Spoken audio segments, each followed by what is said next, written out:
Discover, encased in the payload fairing at the top of the rocket, is why we're all here today. And joining us now to talk even more about it, I'd like to welcome Steve Clark, the director of the NASA Joint Agency Satellite Division under the Science Mission Directorate at NASA headquarters in Washington. Good evening, Hello, Mike. Steve. How are you?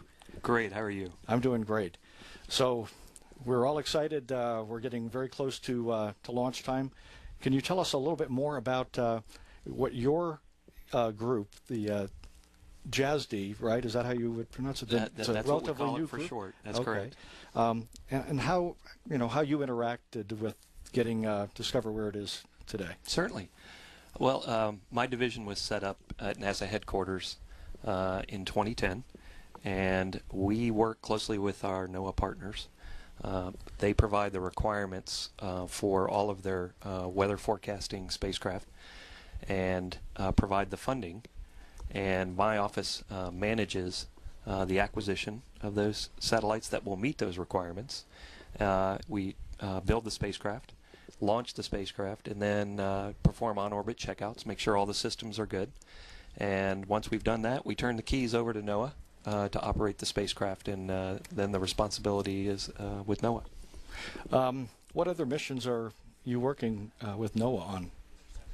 Well, we have a broad portfolio, actually, Mike. Discover is the first one that we have, JASD have managed. Later this year, we have Jason 3, which is an ocean altimetry mission.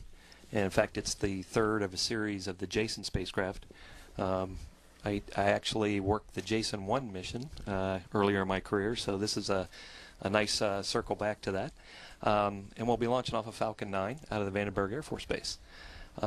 Then we also have the GOES-R program, which are the geosynchronous weather forecasting satellites.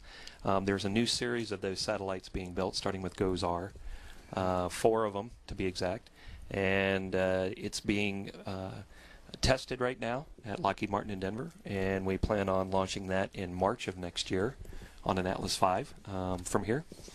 And we also have the Joint Polar Satellite System. And by its name, as you can tell, it's going to be a polar orbiting spacecraft versus a geosynchronous satellite, which will basically be looking at the same spot on the Earth.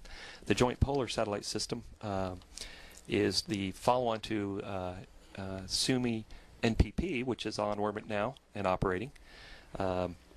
This will be a series of JPS